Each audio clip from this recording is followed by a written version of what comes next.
निखिलेश की आत्मकथा। मैंने एक दिन विमला से कहा था, तुम्हें बाहर आना जाना चाहिए। तब मैंने एक बात नहीं सोची कि किसी को उसके पूर्ण मुक्त रूप में देखने की इच्छा करने पर उसके ऊपर अधिकार रखने की आशा त्याग देनी पड़ती है। ये बात मुझे क्यों नहीं सूझी?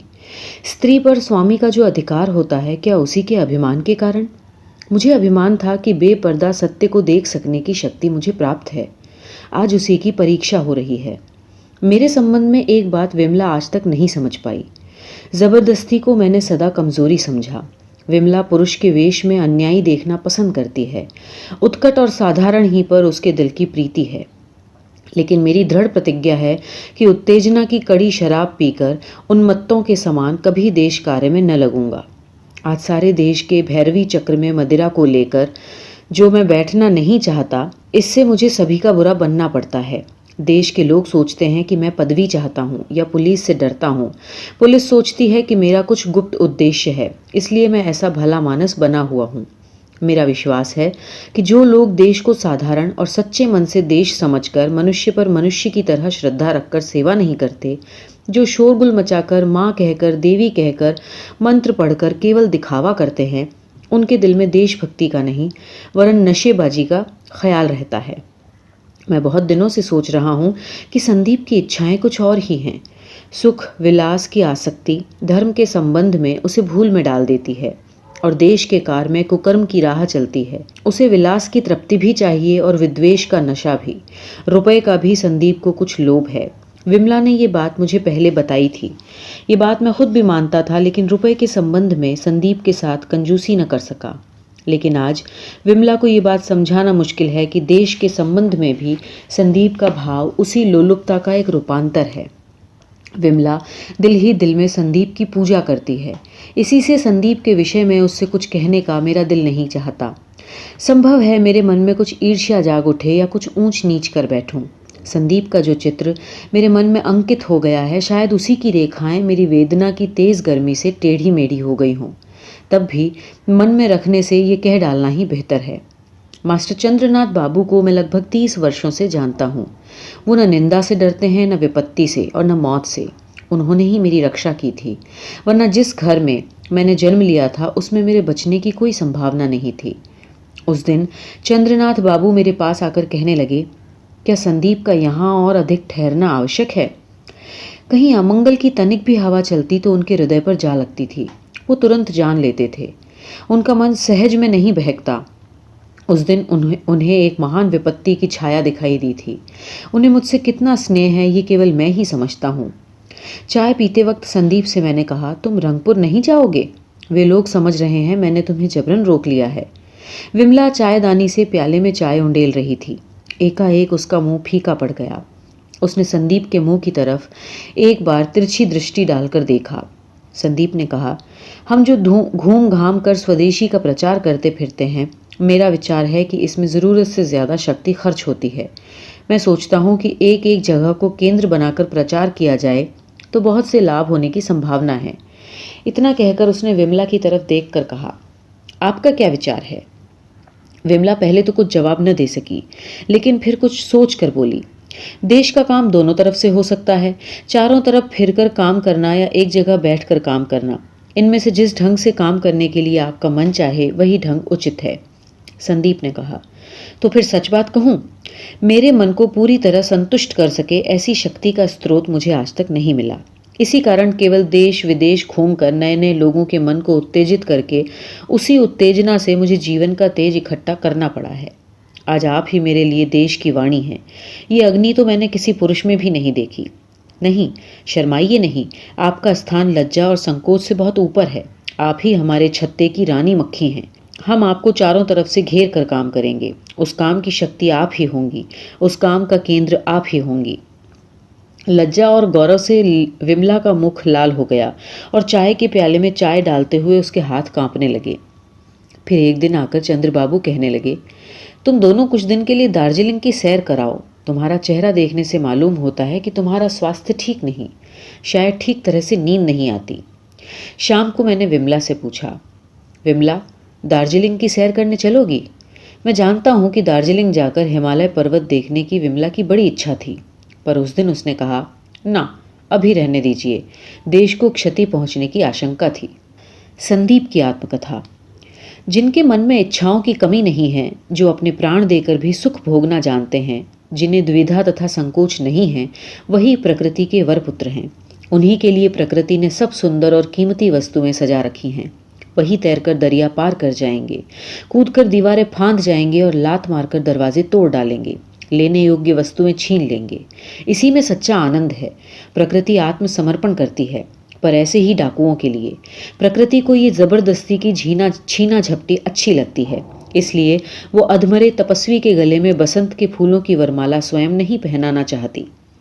नौबत खाने में शहनाई बज रही है। शुभ मुहूर्त निकला जा रहा है। मन उदास हो गया। वो कौन है? मैं ही वर हूँ। मशाल जलाकर जो धावा कर सकता है, वर का आसन उसी का है। प्रकृति का वर सदा बिन बुलाए आता है। शर्म? नहीं, मैं शर्म नहीं करता। मुझे जो चाहिए मैं मांग कर लेता हूँ, बिना मांगे भी ले लेता हूँ। शर्म के कारण जिन्होंने लेने लायक चीज़ नहीं ली, वे उसी न लेने के दुख को दबा कर रखने के लिए शर्म को बड़ी बात समझने लगते हैं। जिस धरती पर हमने जन्म लिया है, वह वास्तविकता की धरती है।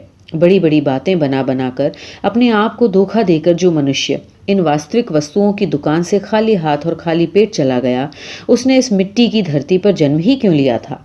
मैं जो कुछ चाहता हूँ, खूब ही चाहता हूँ। मैं अपने ईष्ट अर्थ को दोनों हाथों से मलूंगा, दोनों पैरों से दलूंगा, सारे शरीर पर रगड़ूंगा, खूब भरपेट खाऊंगा। चाहने में मुझे शर्म नहीं लगती, न लेने में लगती है। जो नियमित उपवास करते करते सूख सूख कर बहुत समय की खाली पेट पड़ी हुई खाट के खटमलों के समान सफ़ेद पड़ गए हैं, उनके रुंधे गले की भर्त्सना मेरे कानों तक न पहुँच पाएगी। मैं दुबका चोरी नहीं करना चाहता, इससे कायरता प्रकट होती है, पर यदि आवश्यकता होने पर धोखा न दे सकूं, तो इसमें भी कायरता है। तुम जिस वस्तु को चाहते हो, दीवार बनाकर रखना चाहते हो। मैं जिस वस्तु को चाहता हूँ, सेंध लगा कर लेना चाहता हूँ। तुम्हें लोभ है, तुम दीवार बनाओ। मुझे लोभ है, मैं सेंध लगाऊंगा। तुम चाल चलोगे, मैं उसकी काट करूंगा। ये प्रकृति की सच्चाई है। इसी के आधार पर पृथ्वी के राज्य, साम्राज्य और बड़े बड़े कारखाने टिके हैं। ये सब देवता जो स्वर्ग से आ कर वहाँ की बोली में बात करते हैं, ये बातें वास्तविक नहीं हैं। इसी कारण उनके उपदेश केवल दुर्बलों के घर के कानों में जगह पाते हैं। जो सबल होकर पृथ्वी पर शासन करते हैं, उनके लिए ये सब बातें नहीं हैं। अगर वे भी इन बातों को सत्य मान लें, तो अपनी सारी शक्ति खो बैठेंगे, क्योंकि ये बातें सत्य से बहुत दूर है। जो ये बात समझने में संदिग्ध नहीं होते, मानने में लज्जा नहीं करते, वही कृतकार्य होते हैं। और जो अभागा एक तरफ प्रकृति को और दूसरी तरफ इन देवताओं को मानकर सत्य और असत्य दोनों में टांग अड़ाता है, वो न आगे बढ़ पाता है और न पीछे हट पाता है। लगता है कि कुछ लोग मरने के लिए ही जन्म लेते हैं। सूर्यास्त के समय आकाश के समान मुर्मुष्ता में भी एक प्रकार का सौंदर्य है। वे लोग उसी को देखकर मुग्ध हैं। निखिलेश भी इसी तरह का है। उसे निर्जीव मानना ही पड़ेगा। 4 साल हुए उसके साथ इस बात पर मेरी बड़ी बहस हुई थी। उसने मुझे कहा था कि बल से ही हमारे काम बनते हैं, ये मैं मानता हूँ, पर तुम बल किसे कहते हो? असली बल तो त्याग से ही मिलता है। व्यवसाय का बल पूंजी के व्यय ही में है। मैंने कहा, इससे तो मालूम पड़ता है कि तुम सदा घाटे का सौदा करते हो। निखिलेश बोला, हाँ, जिस प्रकार अंडे के भीतर का पक्षी अंडा तोड़कर बाहर आना चाहे, खोल एक वास्तविक चीज़ है और उसके बदले में उसे केवल हवा और उजाला ही मिलता है, फिर वो तुम्हारे अनुसार घाटे में ही रह गया। जब निखिलेश इस तरह के रूपक का प्रयोग करने लगता है, तो उसे समझना कठिन है कि उसकी बातें वास्तविकता से कितनी दूर हैं। लेकिन अगर वो उपमा और रूपक ही में प्रसन्न है तो हुआ करे। हम पृथ्वी के मांस भक्षी जीव हैं। हमारे दांत हैं, नाखून हैं। हम दौड़ सकते हैं, पकड़ सकते हैं, चीर फाड़ कर सकते हैं। हम घास खाकर सुबह से शाम तक उसी की जुगाली करके दिन नहीं बिता सकते। मेरी ये बातें सुनकर सब कहेंगे कि तुम्हारा तो विचार ही अलग है, पर सच तो ये है कि धरती पर सभी इसी नियम से चलते हैं। हाँ, बातें और ही तरह की करते हैं। मैं जानता हूँ कि मेरी ये बातें सम्मति मात्र नहीं हैं। मैंने अपने जीवन में इनकी परीक्षा की है। मैं जो चाल चला हूँ, उससे स्त्रियों का हृदय जीतने में तनिक भी देर नहीं लगती। जो वास्तविक पृथ्वी की जीव हैं, वे पुरुषों के समान कल्पना के खोखले बलून में चढ़कर बादलों में नहीं घूमती फिरती। वे मेरी आंखों में, मुंह में, देह में, मन में और भाव में एक प्रबल इच्छा का उजाला देखती हैं। वो इच्छा किसी तपस्या द्वारा नष्ट नहीं हो सकती, न किसी तर्क द्वारा उससे पीठ फिराकर भागा जा सकता है। वो एक इच्छा है और अग्निमय बाण के समान गरजती हुई चलती है। स्त्रियां जानती हैं कि ये दुर्गम इच्छा ही संसार की आत्मा है। ये आत्मा अपने अतिरिक्त और किसी को नहीं मानती, इसी कारण चारों ओर विजयी होती हैं। मैंने कई बार देखा है कि मेरी इच्छा की बातों में स्त्रियां अपने को बहा देती हैं। वे मरेंगी या बचेंगी इस बात का उन्हें ख्याल ही नहीं रहता। जिस शक्ति से स्त्रियों पर विजय पाई जा सके वही वीरों की शक्ति है, वही वास्तविक संसार को पाने की शक्ति है। जो लोग और किसी संसार को पाने की इच्छा करते हैं वे अपनी इच्छा की धारा पृथ्वी की ओर से हटाकर आकाश की ओर ले जाएं। मैं भी देखूं उनका ये फव्वारा कहाँ तक उठता है और कितने दिन चलता है। कल्पना लोक में विचरण करने वाले सूक्ष्म प्राणियों के लिए महिलाओं का जन्म नहीं हुआ। विमला की आत्मकथा। मैं सोचती हूँ न जाने मेरी हया शर्म कहाँ चली गई थी। मुझे आत्मनिरीक्षण के लिए समय ही नहीं मिलता था। दिन और रात मानो मुझे एक भंवर में डालकर घुमा रहे थे, इसलिए शर्म को मेरे मन में प्रवेश करने का अवसर ही न मिलता था। मेरे सामने ही एक दिन मेरी छोटी जेठानी ने हंसते हंसते मेरे पति से कहा, भैया तुम्हारे इस घर में अब तक तो स्त्रियां ही रोती रही हैं, पर अब पुरुषों की बारी आई है, अब हम ही तुम्हें रुलाएंगी। तुम क्या कहती हो छोटी रानी? वीर वेश तो धारण कर चुकी हो, अब पुरुषों की छाती में खींच खींच कर तीर मारो। इतना कहकर उन्होंने सिर से पैर तक मुझे बड़े गौर से देखा। मेरे साज सिंगार में, मेरी चाल ढाल में एक अजीब रंग की किरण झलक रही थी, जिसका लेश मात्र भी छोटी जेठानी की निगाह से छिपा न था। आज मुझे ये बात लिखते हुए शर्म आती है, लेकिन उस दिन जरा भी शर्म नहीं आई थी, क्योंकि उस समय मेरी प्रकृति अपने आप ही अपना काम कर रही थी। मैं जानबूझकर कुछ भी नहीं कर रही थी। मैं जानती हूँ कि उस समय मैं साज सिंगार का खास ध्यान रखती थी, लेकिन ये सब ऊपरी मन से होता था। मेरा कौन सा जोड़ा संदीप बाबू को पसंद था ये मैं सहज ही मालूम कर लेती थी। इस विषय में अंदाज या अनुमान की जरूरत नहीं थी। संदीप बाबू सबके सामने ही मेरे बनाव सिंगार की आलोचना करते थे। एक दिन मेरे सामने वो मेरे पति से कहने लगे, जिस दिन मैंने अपनी मक्खी रानी को वही जरी की गोट की धोती पहने देखा तो जान पड़ता था मानो उनकी दोनों आंखें मार्ग भूले हुए तारे के समान आसमान की ओर देख रही हैं, मानो किसी खोज में, किसी अपेक्षा के अथाह अंधकार के किनारे हजारों बरस इसी प्रकार देखती रही हैं। उस दिन मेरा दिल कांप उठा और मैंने सोचा कि उनके मन की अग्नि शिखा मानो बाहर जाकर धरती की गोट से लिपट गई है। यही अग्नि तो हमें चाहिए मक्खी रानी। मेरा ये एक अनुरोध मान लीजिए, मुझे एक बार और उसी अग्नि शिखा में सजकर दिखा दीजिए। क्या आज विधाता ने मुझे बिल्कुल नया चोला दे दिया? क्या उसने इतने दिन के अनादर की कमी पूरी कर दी?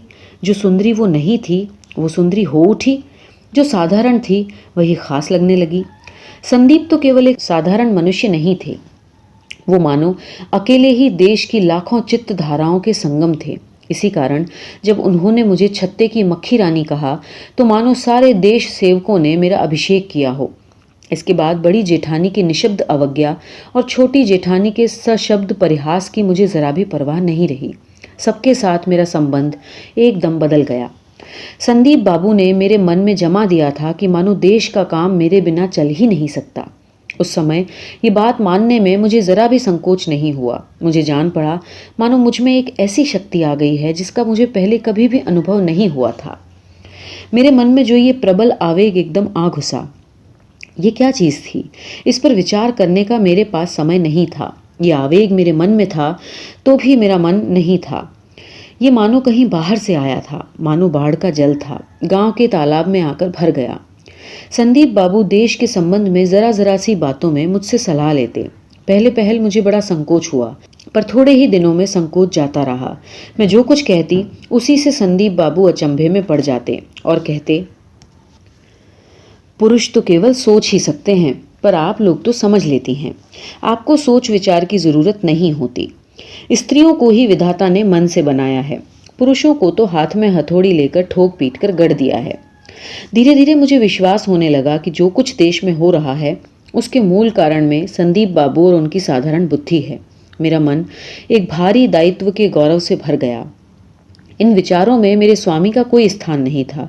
बड़ा भाई जैसे छोटे भाई को खूब प्यार करता है, पर काम काज में उसकी बुद्धि पर भरोसा नहीं करता। संदीप बाबू मेरे स्वामी की ओर वैसा ही भाव प्रकट करते थे। संदीप बाबू मेरे स्वामी को इस विषय में बच्चा और उसकी बुद्धि विवेचना को उल्टा समझते, पर वो अपना ये विचार बड़े स्नेह के साथ हंसते हंसते प्रकट करते। स्वामी के अद्भुत मत और उल्टी बुद्धि के कारण ही मानो संदीप बाबू उन्हें और भी प्यार करते थे।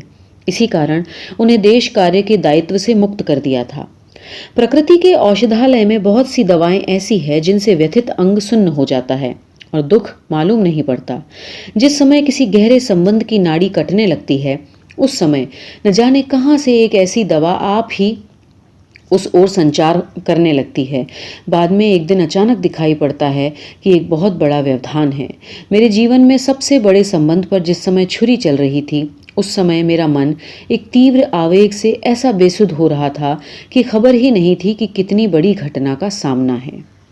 संदीप की आत्मकथा। मालूम होता है कि कुछ गड़बड़ होने वाली है। उस दिन इसका कुछ आभास मिल चुका है। जब से मैं आया हूँ, निखिलेश की बैठक में मर्दाना और जनाना दोनों आकर मिल गए हैं। बाहर मेरा अधिकार है और भीतर मक्खी रानी का। इस अधिकार का यदि हम समझ बूझकर सावधानी से भोग करते तो शायद काम चल जाता, पर बूंद जब पहले पहल टूटती है तो जल का तोड़ बहुत होता है। बैठक में हमारी सभा ऐसे जोर से चलने लगी कि किसी और बात का ध्यान ही न रहा। बैठक में जब मक्खी आती है तो मुझे अपने कमरे में बैठे ही बैठे किसी न किसी प्रकार मालूम हो जाता है। चूड़ियों की खनक होती है। कमरे का दरवाज़ा जरा सा धक्का देकर खोला जाता है। इसके अतिरिक्त किताबों की अलमारी के पास का किवाड़ जरा कठिनाई से खुलता है। उसे जरा खींचकर खोलने में जोर का शब्द हो उठता है। बैठक में आकर देखता हूँ, दरवाजे की ओर पीठ किए मक्खी अपनी पसंद की किताब देखकर निकालने की कोशिश कर रही है। इस काम में सहायता करने का प्रस्ताव सुनकर वो चौंक पड़ती है। इसके बाद कुछ और बातें होने लगी हैं। बृहस्पतिवार को इसी प्रकार का शब्द सुनकर मैं अपने कमरे से चला। देखा कि बरामदे के बीच में एक दरबान खड़ा है। उसकी ओर बिना देखे ही मैं जाने लगा, पर उसने जल्दी से रास्ता रोक कर मुझसे कहा, बाबूजी उस ओर न जाइए। क्यों न जाऊं? बैठक में रानी माँ हैं। अच्छा, तुम रानी माँ को खबर कर दो कि संदीप बाबू मिलना चाहते हैं। नहीं, मैं नहीं जाऊंगा, आज्ञा नहीं है। मुझे बहुत बुरा लगा। मैंने जरा ऊंचे स्वर में कहा, मैं आज्ञा देता हूं, तुम जाकर पूछ कर आओ। मेरा क्रोध देखकर दरबान चुपचाप खड़ा रह गया। मैं फिर कमरे की ओर बढ़ा। दरवाजे के निकट पहुंचा ही था कि वो अपना कर्तव्य पालन करने के लिए आगे बढ़ा और मेरा हाथ पकड़कर कहने लगा, बाबूजी मत जाइए। क्या? मेरे शरीर पर हाथ? मैंने हाथ छुड़ा लिया और उसके मुंह पर जोर से एक थप्पड़ मारा। तुरंत मक्खी कमरे से बाहर निकल आई और उसने देखा कि दरबान मेरा अपमान करने के लिए तैयार है। उसकी वो मूर्ति मैं कभी न भूलूंगा। मक्खी सुंदरी है, ये बात पहले पहल मैंने ही महसूस की थी।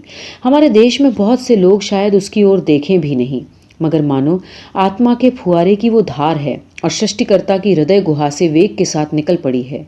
उसका रंग सांवला, असली लोहे की तलवार के समान सांवला है। क्या तेज है और क्या धार है।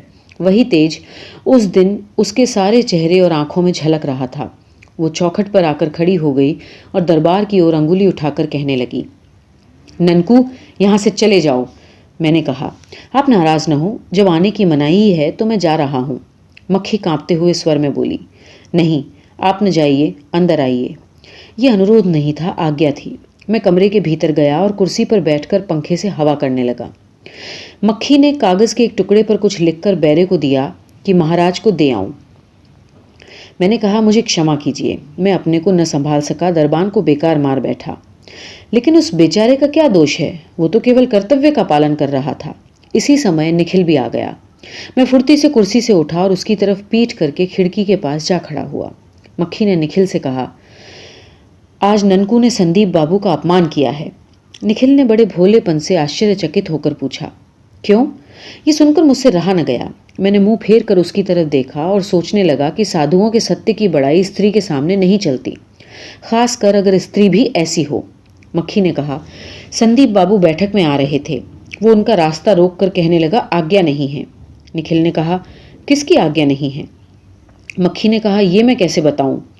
क्रोध और क्षोभ से मक्खी के नेत्रों में आंसू आ गए। निखिल ने दरबान को बुलाया। वो कहने लगा, हुजूर मेरा तो कोई दोष नहीं, मैंने तो आज्ञा का पालन किया था। किसकी आज्ञा का? मंझली रानी माँ ने बुलाकर कह दिया था।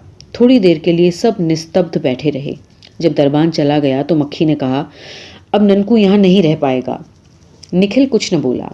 मैं समझ गया कि उससे ये अन्याय न होगा।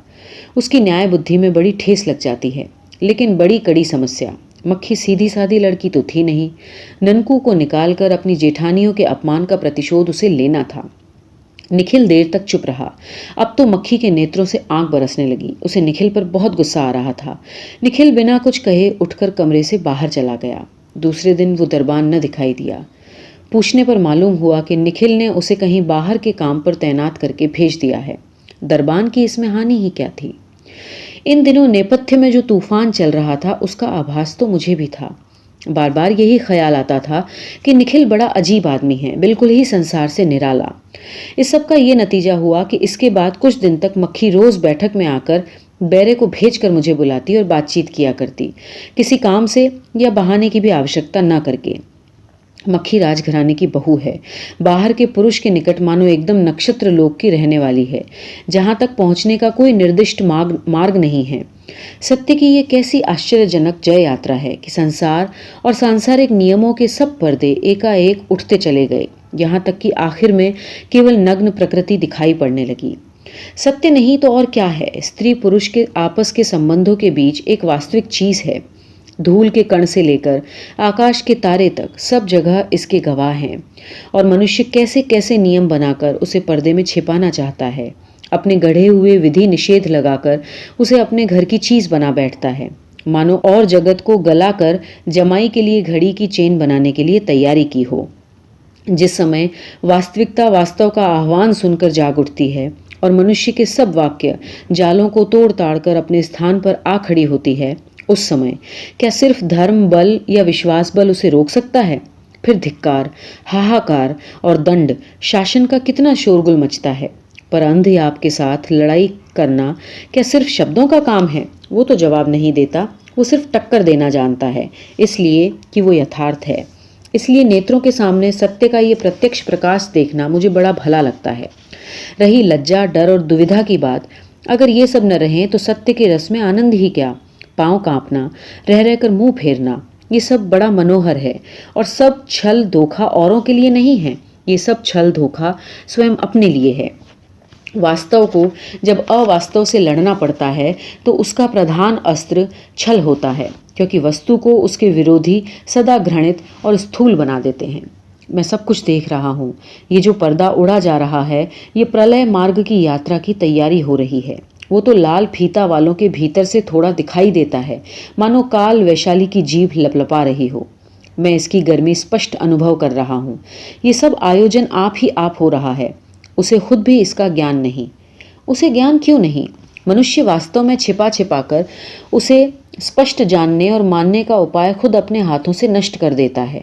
वो लजाता है, इसलिए उसे रुकावटों के भीतर ही रहकर अपना काम करना पड़ता है। इसी कारण वास्तव की चाल ढाल से मनुष्य बेखबर रहता है। अंत में जब एकदम सर पे आ पड़ती है तो उसे अस्वीकार करते नहीं बनता। मनुष्य उसे शैतान कहता है, बुरे बुरे नाम धरकर उसे भगाना चाहता है। इसलिए वो सर्प का रूप धर के चुपके चुपके मन की बगिया में प्रवेश करता है। केवल काना फूसी द्वारा ही मानव प्रेयसी के नेत्रों में धूल झोंककर उसे विद्रोही बना देता है। इसके बाद फिर विश्राम का नाम नहीं, मरण ही मरण शेष है। वास्तव पर मेरी पूरी श्रद्धा है। नग्न वास्तविकता कल्पना का जेल खाना तोड़कर खुले प्रकाश में निकलकर आ रही है। उसके पग पग पर मेरा आनंद बढ़ता जाता है।